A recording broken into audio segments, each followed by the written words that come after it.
don't you start by introducing yourself and telling us a little bit what you do on a day-to-day basis and what your role is at Pleo? Yeah, sure. I am Alejandro Salse. I am at the moment the head of brand and content marketing at Pleo, and I basically oversee all of our creative operations that are carried by a team of different creative professionals, from content marketeers to SEO specialists, brand designers, creative producers, and yeah, that's pretty much it. Nice. And so, yeah, let's start with like what you do on a day-to-day basis when it comes to content marketing. Are you focusing on the strategy side of things? Are you managing writers? Like what do you do in terms of content marketing at Pleo?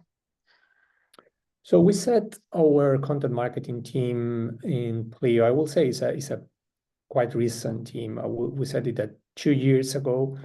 Previously, we had copywriters in the brand team more to execute on internal requests or in campaigns. But 2 years ago, we decided to focus a bit more on the long term and on the organic growth. And one of the pillars for this was content marketing. So basically, we reshaped the team a little bit. And we have a team with one content manager and 2 copywriters. And we also changed the way that we were approaching content. So we were approaching content, I would say, in a very tactical way, it was very based on requests or jumping on the last trend or something like that. It was not very strategic. So what we did was start by understanding what were our main narratives as a company and how we could translate those narratives into different topics or themes. And then after that, we created a calendar that we update every quarter. And then basically our daily and my daily job is to oversee the development and the execution of the assets that are included in that calendar, that sometimes are directly part of our strategy and the way that we want to represent the voice of the company, and in other occasions are part of bigger campaigns or demand generation efforts. Mm-hmm. And so how, before we get into like the strategy, and I want to learn more about the narratives and how you created that or decided on those topics, how would you say the content, what is the role that content plays in the wider Pleo marketing strategy? It's a very good question, because it's the same that we were asking ourselves a couple of years ago. I remember having plenty of conversations with our CMO, and he had a very ambitious way of putting it. And he was like, I want a centralized content strategy that is truly central, in the sense of not only is a way of structuring our executional efforts, but it's also a way of inspiring other teams and achieving natural consistency. So at the end of the day, Pleo is a company of around 900 people with a considerable marketing team with more than 50 people. And we do a lot of things. We execute a lot of plans because we have very ambitious targets. But it's true that all these individuals, all these teams, and all this execution can also create the phenomenon of having a marketing that is very disjointed. Mm-hmm. Maybe your blog, you are talking about something, but then in your events, you are talking about something different, and then your PR activity is also something different. And that ends creating this external perspective of this company really doesn't know what they are or what they want to do. So we wanted again, at the very strategic level, we wanted the content strategy to be that pillar that is central, that can provide a direction to any single person, not only in the marketing team, but in the organization, about, hey, this is what is important for us. These are the themes and the topics and the areas that we want to be known for, and we want to have an opinion in the industry. And we should all push this you know our tactics. If you're organizing an event because you're part of the field marketing team and you are creating the tow truck, you have inspiration here. And also, hopefully, you're going to have a lot of content that is already created that you can use. So it's also a natural way of finding not only alignment, but also synergies. Mm-hmm. Yeah, so it sounds like content. I really like what you said there, like inspire the rest of, what do you mean by that? Inspire the rest of the team. So I think that every content team is kind of a hybrid team. Is both strategic and executional. The strategic in the sense of they are responsible for setting the main themes for the organization, the main priorities when it comes to express ourselves and create content and putting it out there, right? And then executional, when it's also related to the fact that at the end of the day, content teams, well, it really depends on the organization, but as a minimum, they own a very particular skill set, which is copywriting, right? The ability to express ideas through words and to own the tone of voice of the company. So we also support, in our case, the rest of the organization when they need something that involves content. Could be from an email nurture flow, could be from a toll truck for an event where, I don't know, someone from our C-suite is participating, could be from the slide deck or the script for a webinar. So we help other teams with that. But the notion of inspiration, I think, is a split between these two strategic and executional areas in the sense of we try to be the compass of the marketing team in the sense of if you are trying, at the end of the day, pretty much any marketing activity requires a dose of creativity. It is what it is. And also it requires that you understand the context in which you are playing, we can say. So what we do through our content strategy and our calendars is to set that, okay, we are this company, this is what is important for us, at least this year and this quarter. We are developing all these topics through all these different content pieces for all these different stages of the funnel. And if you are looking for inspiration when it comes to the next marketing campaign that you are organizing at the demand generation level or the field marketing level or even paid performance, everything you need should be in our content strategy. It's what is setting the direction on what to communicate, how to communicate it, when, and to who. That's basically what should be contained in our content strategy. So organized. That's great. And because this is interesting because one of the complaints that I hear from other content marketing teams or marketing teams in general is that often marketers are kind of order takers rather than strategically leading. So how, I know your CMO is really good and probably that's a big part of it. He's really good at like making sure that content is strategic, but I'm just curious, like how do you find or try and maintain that balance and not let the content team just be inundated with requests and then not have any time to be strategic? So yeah, I don't know if that makes sense, but yeah. Absolutely, and it's a complicated one, and it's an ongoing work, I will say. When I started working with the content team, now also with the brand team, as we are consolidating the two teams into one here at Pleo. This is a recurrent frustration that I saw every single time that I was talking to the different members of the team. And even like being myself, a few years ago, I was working in content as well, directly executing myself. No one wants to be someone that handles tickets. I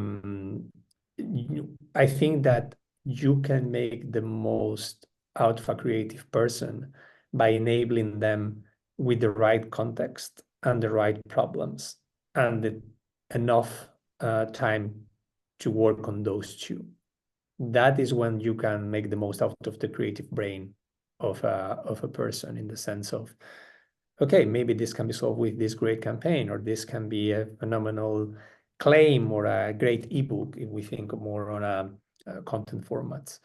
So it's a recurrent frustration from content teams and also from internal brand design teams. What we try to do is basically two things.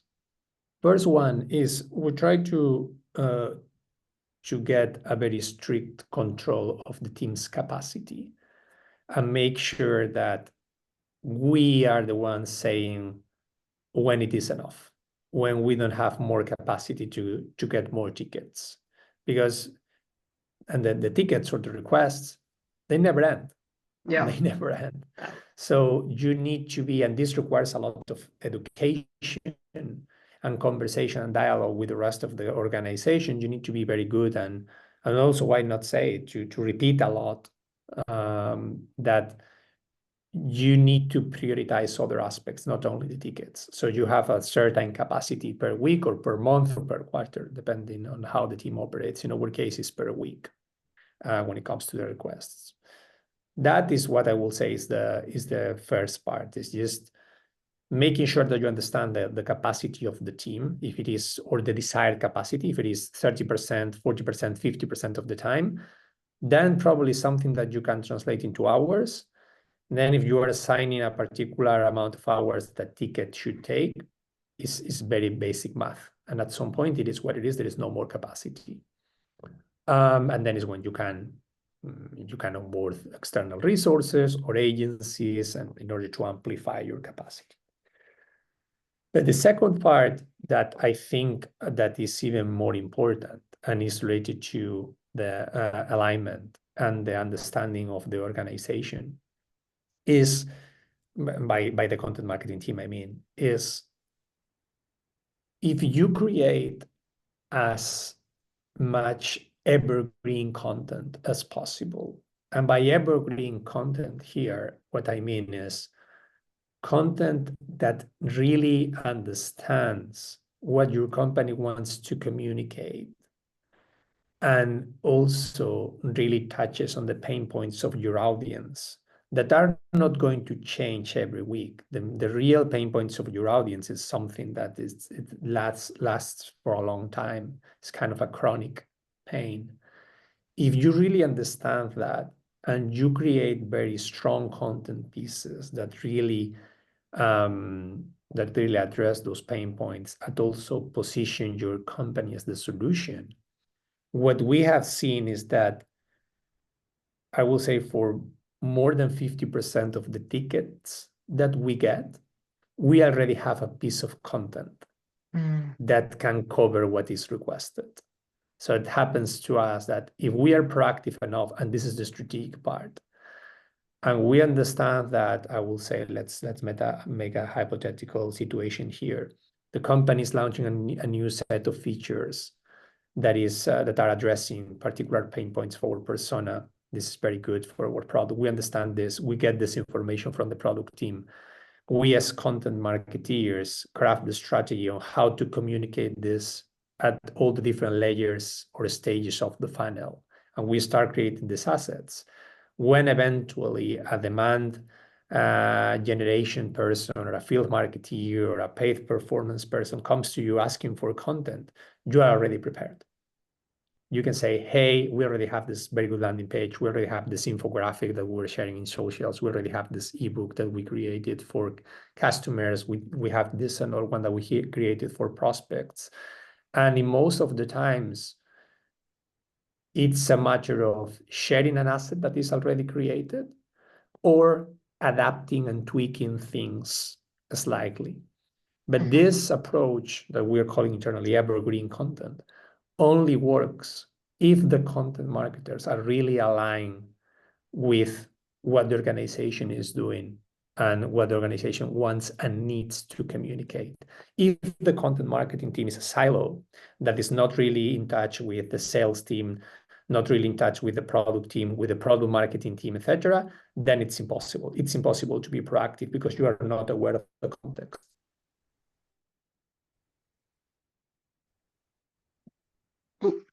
Sorry, I froze for a second. That's a really good answer. So comprehensive. And you've opened a lot of like doors in terms of topics to cover. And I think we're going to go into more detail about how you stay in touch and how you stay aligned. And I think you've kind of uncovered perhaps why content or marketing teams are so often order takers is because of the lack of alignment.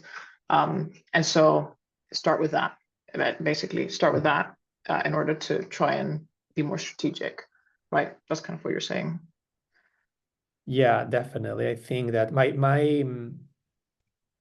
my background is in besides marketing agencies. I started my career in journalism, and something that I learned is no matter where you are, the stories never come to you. You should go to the stories and to find them. And this also applies in companies as well. This also applies for marketing teams. This also applies for, of course, there is going to be moments in which there are orders to take, and that's perfectly fine. Yeah. But in order to be able to add value, to bring something to the table based on the ways of thinking or the skills of a marketing team, these teams need to be proactive. And I will say that even in the case of the content marketeers, because they are doing many things, they are finding the stories, they are thinking on the best ways to communicate them, they are crafting the assets, they are also thinking on the distribution, or they are collaborating with other teams for the distribution. Then they are trying to learn from those for those pieces and the distribution and the performance, and then iterating, and then you start again. If you are not proactive, it's going to be very difficult. You were touching on the topic of the alignment, and I will say that this was the main thing that we changed or implemented when we kind of refounded the content marketing team here at Pleo. The main pain point, besides this reactive approach that I identified, it was the lack of alignment. So when the content marketing team was trying to put a calendar together for the next month or the next quarter, they were a little bit kind of playing by ear. They were like, Guessing. Yeah, we should do this post. Probably this is going to work pretty well. Everything was kind of superficial, not very in-depth, because you don't have the knowledge, sometimes even about your own product. So in order to mitigate this, we created something that we call an editorial council. So we try to share this responsibility, this alignment responsibility, not only with the content team or the marketing team, but also with the rest of the organization. This editorial council is a committee composed by 8 to 10 people. Some of them are permanent members, others they can join some of the meetings or depending on the topic. But these 7, 8, 9 individuals have a pretty particular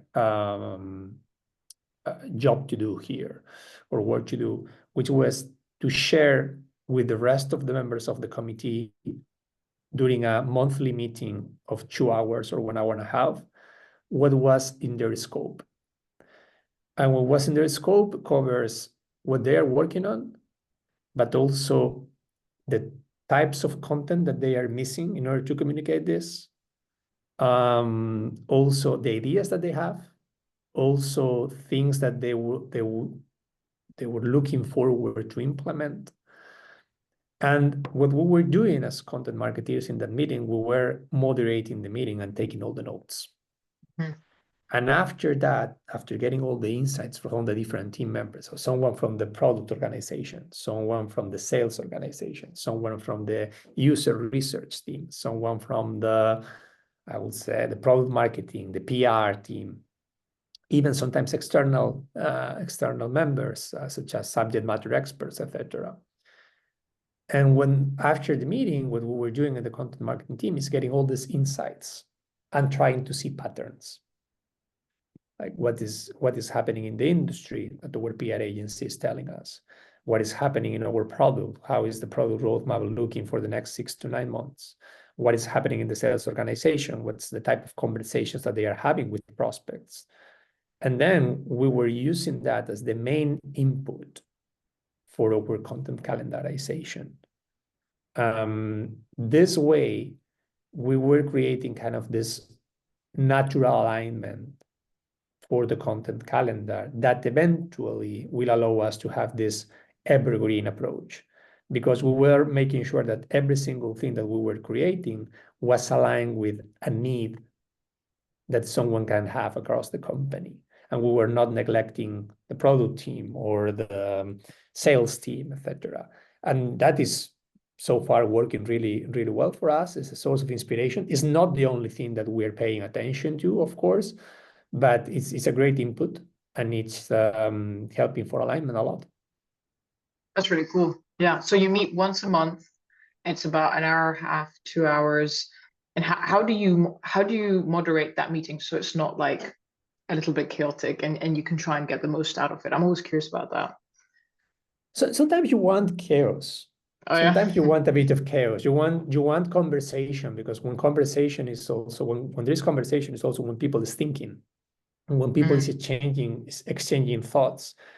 And it happened to us during that meeting in many cases, that even two members of the committee of the council were discovering that their work was so related, and there were some lots of positive overlaps and synergies that they could use.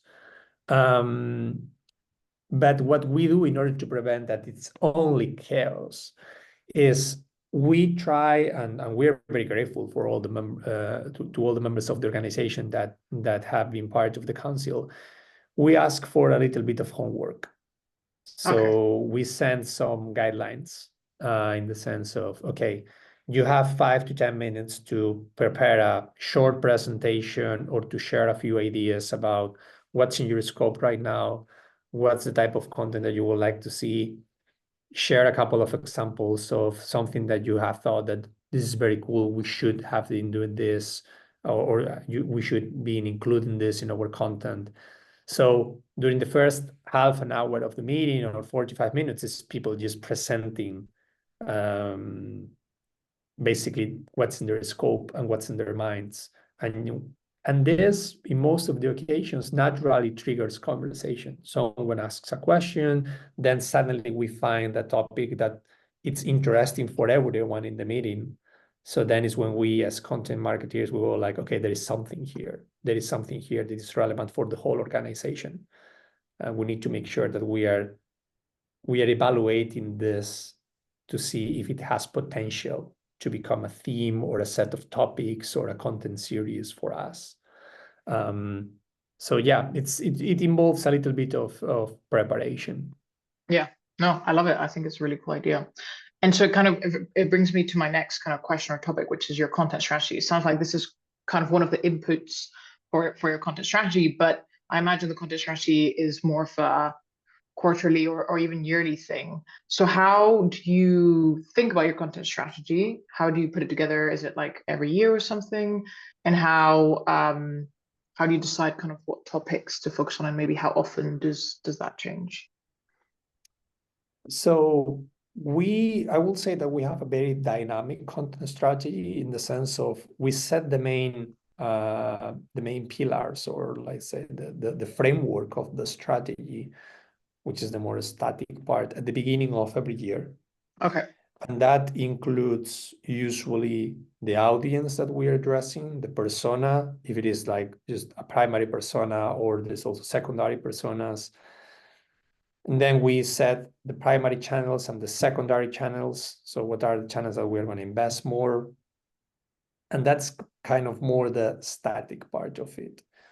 What we try also to do as part of that framework that we review every year is to define our narratives.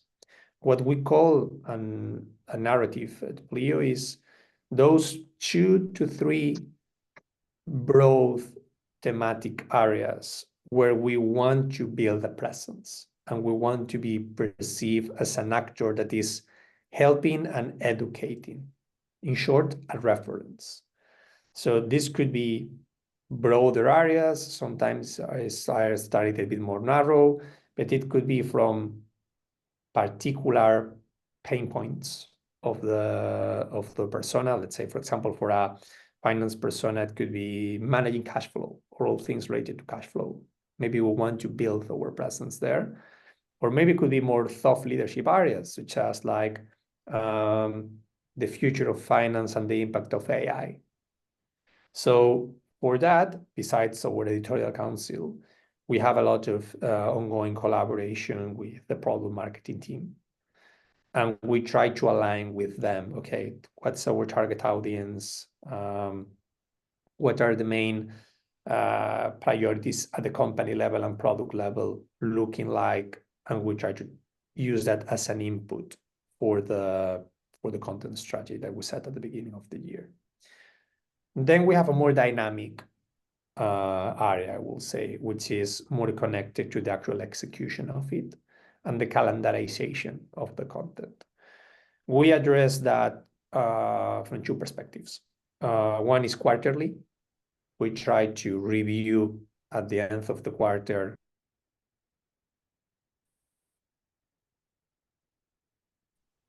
what has going well, what has going not so well. So the main opportunities for the next one, of course, inside of or yeah, in our narratives, operating inside of our narratives. And what we do then is that we jump to the next level under the narratives, which is the themes. So if we have a narrative that is about managing cash flow, then we try to set 3 or 4 thematic areas that we want to touch, basically, as part of that broader territory with our content. And then we jump into the channels. We have a few primary channels, such as our blog, long-form content that we develop in collaboration with our demand generation team, email marketing, and social media. We always try to plan on a quarterly basis what are going to be the main content pieces or anchor assets that we are going to distribute per channel. We're going to invest the most of our capacity on those, and how are they going to be distributed by channel. And then we review this quarterly calendarization every month, more from an executional point of view, I will say, like if we have any delays, if we had some last minute requests that are critical for the business, and then we need to make room for them. If we need to change some things because we're seeing that the performance is not very good, that is more like this more operational stuff is what we do at the monthly level. But we try to, when it comes to narratives and themes, we try to operate as a minimum at a quarterly level.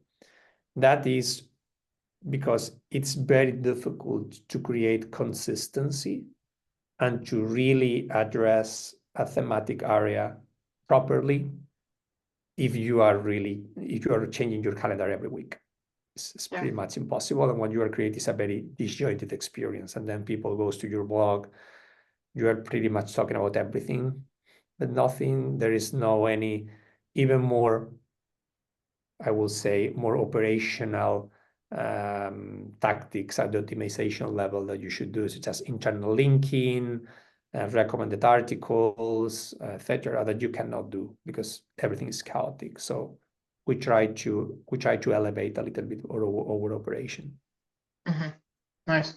So talking a bit about now like SEO and how, because I know you a big part of, as you said, one of your channels is the blog. So can you tell us a bit about like what is the role of the blog, of SEO, and then also how that all links a little bit, or what is your relationship like with the sales team? And is like the blog one of the key lead generation channels for the sales team? Yeah. So I will start with the SEO. Something that we did also when we refunded the content marketing team or functioned here at Pleo is that we brought the SEO team closer to them. Mm-hmm. I know that for some companies, it's a matter of balancing, right? The content efforts here, like by content, some companies mean thought leadership efforts and the SEO efforts, right? But I don't think it's a matter of balancing those. I think it's a matter of connecting those and to find the synergies between them, in the sense of, it's true that there is this notion of SEO content. Mm. I don't really believe on that. I think that, of course, finding content or positioning content through search engine optimization is a best practice, because it's still, let's see what happens with AI, but this is still the way that people is finding content. So basically, you should always keep in mind, when you're writing for the web, the rules of the game. So you should always keep in mind, is this something that people is searching for? Who I am competing against? If I have a lot of competition in this topic or in this keyword, what I am bringing to the table when it comes to making my content better? Like, I'm including more original content, I'm including more video. So there is a lot of synergies between content marketers that are more focused on branded content, on thought leadership content, and SEO specialists. And that's what we try to build. We operate with SEO strategy based on clusters, and we try to make these clusters connected to the main themes and narratives that I was describing at the beginning. So we have this natural consistency from the very top of the funnel, when people is finding us because they are searching for particular areas of the finance discipline that are maybe not even related to spend management or expense management problems. We try to be present there through our SEO activities, but then we make sure that SEO content, although I don't like that notion, is connected to our more branded content, thought leadership content, and everything is just creating this synergy. When it comes to the lead generation, I will say that this is something that we are working on at the moment. During the last years, our SEO was very focused on the top of the funnel. So on creating a lot of course, impressions, clicks, traffic. That is what we were measuring. And now, actually this year, we are moving more towards seeing the impact when it comes to the lead generation as well. And it's being a very interesting channel, and I think that now we have enough maturity to do it. If I have to select one content marketing tactic or initiative that is helping us generate leads and very qualified ones, I will definitely say that for us is the long form content. Long form content that sometimes is distributed following the SEO optimization standards through pillar pages, guides, etc., but also through downloadable content that we distribute organically through paid performance, and of course also through our sales teams as well. We know that our barometers, our playbooks, our handbooks for finance professionals are very good conversation starters for our SDR and our sales organization. We are also, especially talking about the relationship with sales, we are also investing more and more on employee advocacy. So we are enabling pretty much any employee at Pleo with a very easy to use system to share pre-approved content on their social media networks as well. And this is becoming also a good distribution channel for us. It has a lot of potential that we haven't tapped yet, but we are on it. Yeah, there was a lot there that's really interesting. I'm aware of time. Do you have an extra, like maybe until 1:45? Would that be okay? Okay, sure. nice. Just so we can go cover as much as we can. So I think now would be a good time to talk a little bit about, because you just said this year you're focusing more on, you know, seeing the influence on sales. So now we can talk a little bit about your transition to HubSpot. And I'm really curious to learn, like, is there anything that you didn't expect to find, or something that you did find that you didn't expect, sorry, what was the most interesting like statistics that you found, or insights that you found? And how do you think this is going to help you now moving forward when doing the content strategy and in general, just content marketing? Yeah, definitely. When we were discussing previously about the word channel split, I was mentioning that the blog is one of our channels, because Pleo has been investing a lot on its blog during the last 9 years. So there's a lot of work that has been done there to create authority on the eyes of Google's, but also of the readers. We have a few high performance articles and pieces that are getting thousands of visits every day. And we wanted to leverage that as much as possible. But something that we were seeing is that when it comes to translating this performance into the business, because there is always two levels of performance. There is I would say the content marketing performance, right? Like this is more reachable in the sense for the content marketeers, in the sense of traffic, in the sense of clicks, in the sense of downloads. But then there is also this other gap when we started talking to pipeline or about pipeline, influence, generated revenue, etc. Right? So with our transition to HubSpot, we were trying to leverage HubSpot is also our CRM. So we were trying to leverage a lot of the commercial tracking capabilities that we could use. So we were basically uncovering a new layer of insights when it comes to how our contacts are behaving in our blog, the amount of pages that they are visiting, the type of action that they are taking in any page, and eventually how our blog is contributing to conversion, is influencing pipeline, could be new pipeline, could be growth pipeline.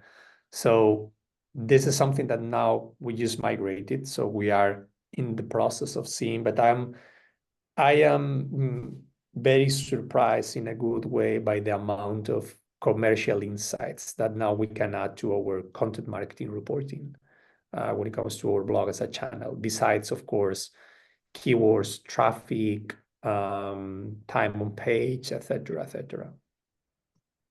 Are you saying that the blog is contributing a lot more to pipeline than you thought it was? It's still soon. Okay. It's still soon to say that, because we don't have a lot of data, because we just migrated. Yeah. But Yeah. even with a few days of data, it's so good to see that, for example, some bottom of the funnel articles that we were, or pieces that we were pushing this year at the beginning of this year, because we had this strong hypothesis of we were leaning maybe too much towards top of the funnel. We needed to start talking about a little bit about us and our solution with way more detail. That I remember that that's actually the first insight that I saw, that those articles actually were contributing to signups directly. Those pages were the last thing that some contacts were seeing just before signing up to Pleo. So you could kind of prove your hypothesis, that your hypothesis is right. And unlocking this type of insights that I assume that for some companies are pretty simple, but for others that are have some disconnection between their CSM and their CRM and their analytics, to seeing this stuff, it's really, really good. It's such a game changer. How do you think it's going to influence your content strategy moving forward? Like, how do you think now? How are you going to use that as a tool now? Definitely, it's becoming part of our reporting, for monthly reporting, and I think we're in a way going to close the gap, close the circle in a way of all the inputs that we need when we are crafting a strategy, in the sense of knowing, even at the commercial level or business level, what works and what is moving the needle for us. we had ways of assessing and tracking attention and interest with our long form content, with time on page, etc. But to start having insights like, we know that after a particular number of pages, we convert more easily, or we know that we accelerate I will say, just an example, like the deals that include more than 3 content impacts are way more accelerated than the others that don't have any content impact. To have this insight is going to help us to craft the strategy, and also to, I will say, to defeat and abandon certain beliefs that any content team can have. Like I know that we all have our little addictions. Like we really like this type of content that maybe is not really having the traction that we think is having when it comes to converting, right? So I will say that in general is that, and then it's going to help us to improve our bottom of the funnel game a lot. Yeah, that's so exciting.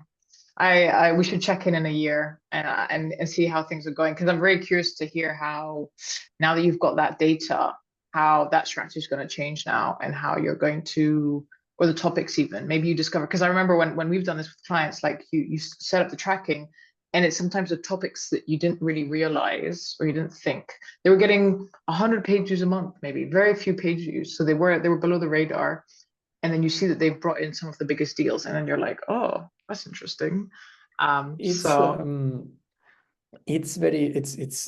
great that you're mentioning, because it's part of the internal conversations that we were having. I think that when you are in content marketing, or I will say, or even an SEO, even if the SEO team is not part of the content marketing function of your organization, I think that something really, really important when it comes to understanding value is that you need to keep your mind really, really open to the different notions of what value is.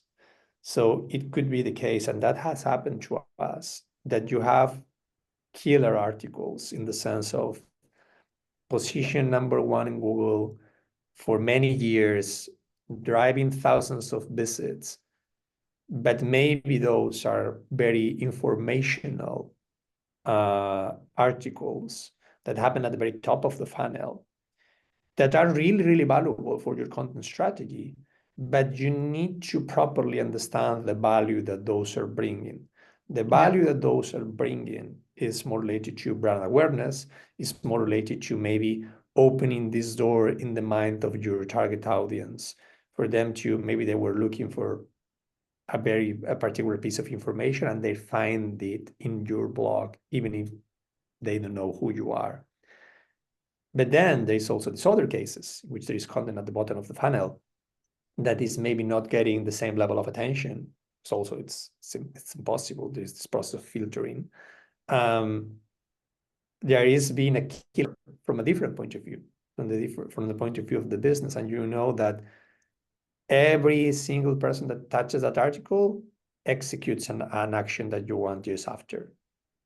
So that's huge for your business and from the pipeline perspective. So I always encourage my team and the organization to think from this broad perspective of like everything is bringing value, just different types of value and in different ways. And in a way, I'm always skeptical with this like super straightforward associations, like way more traffic means more business. Well, not always.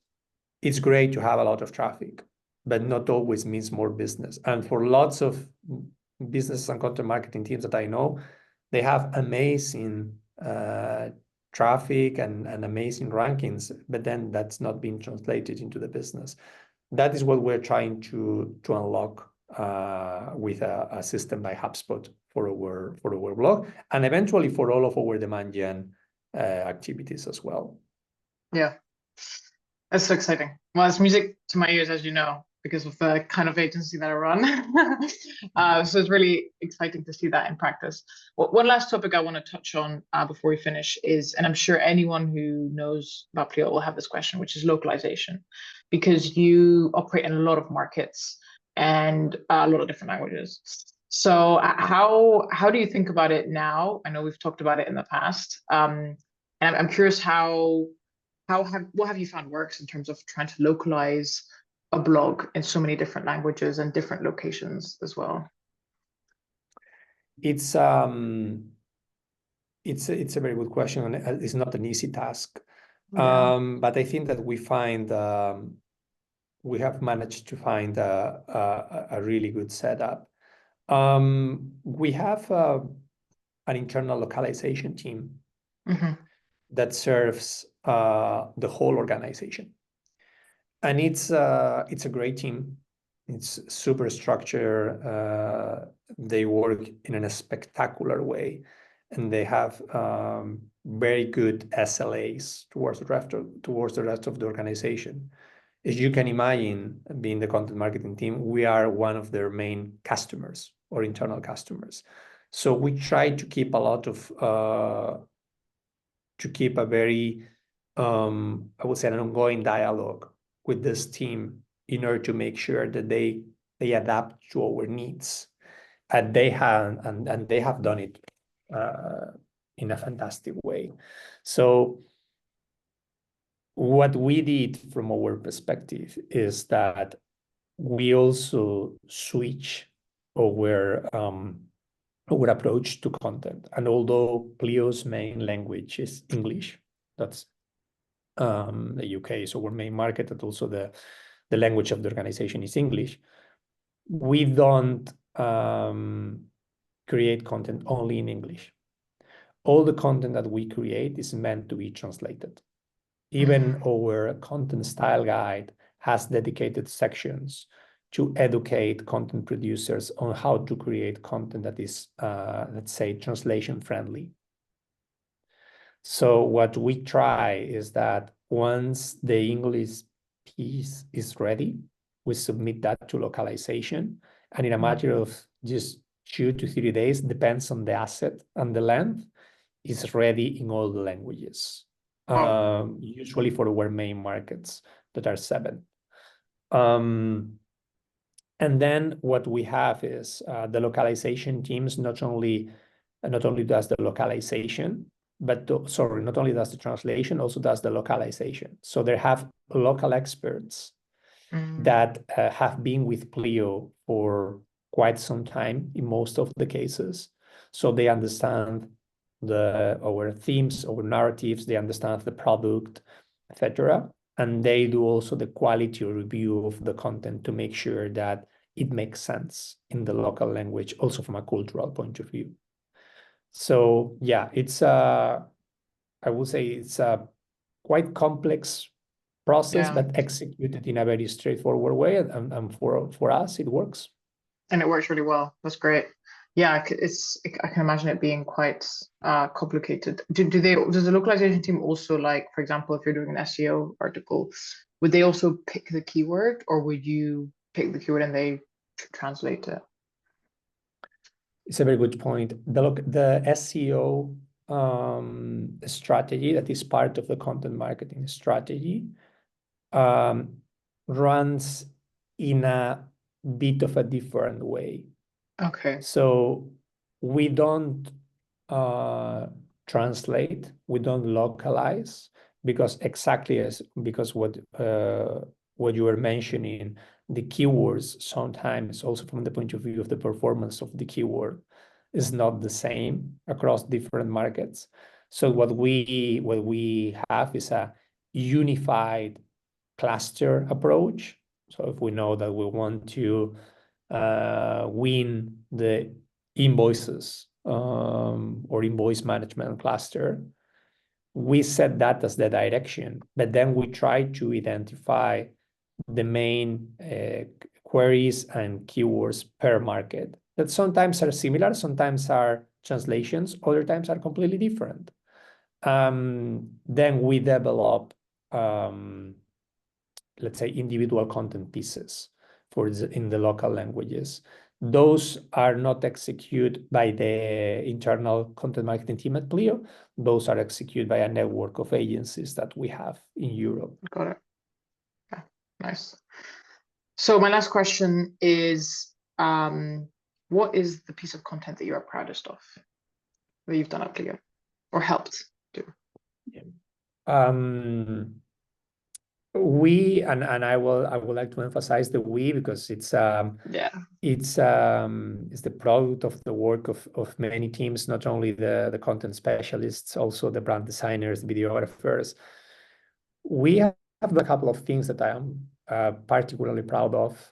One is our recurrent, I would say it's our recurrent format called the CFO Playbook. That we execute now, I think, and now we're heading towards the 3rd edition. And it's a playbook that we publish at the beginning of every year. It's more in the direction of readiness, insights, and this helpful content for finance professionals. I think it quickly became a reference in the industry. We have this very I think it's a great story, which like we had customers that are even printing it. Wow. And sending us pictures of the playbook printed version in their offices. It's unique content. It's created out of ad hoc surveys that we put together in collaboration also with our PR team. So it's a content piece that we leverage through so many channels, through our PR activity, through our demand generation, our website, our social media channels, and also that we repurpose and reuse during approximately 6 months. So it's also a phenomenal example of content mileage. And I think it's great, and to see it in a matter of a couple of years to become a reference on the playbook, of the playbooks for our ICP is great. And then I will say that there's another campaign that we did a few months ago called the New Way of Finance. There was our first, I will say, our first experience on video series. So we created a video series, kind of masterclass style, leveraging our customers, but not necessarily talking about Pleo, but more with a thought leadership angle on the challenges and the pains and how they were overcoming those in their daily routines or on a daily basis. And it was content with so much quality also. Like we have fantastic videographers inside, took a lot of work, but it's like 10 minutes episodes, full of insights, great logos, great professionals, phenomenal production. And again, another great example of content repurposing. Out of the insights, we created an ebook, then we created campaigns in socials, etc. And we are still running it to this day. So yeah, it's those two I think are great examples of things that the content marketing team at Pleo put together during the last 2 years that are really good.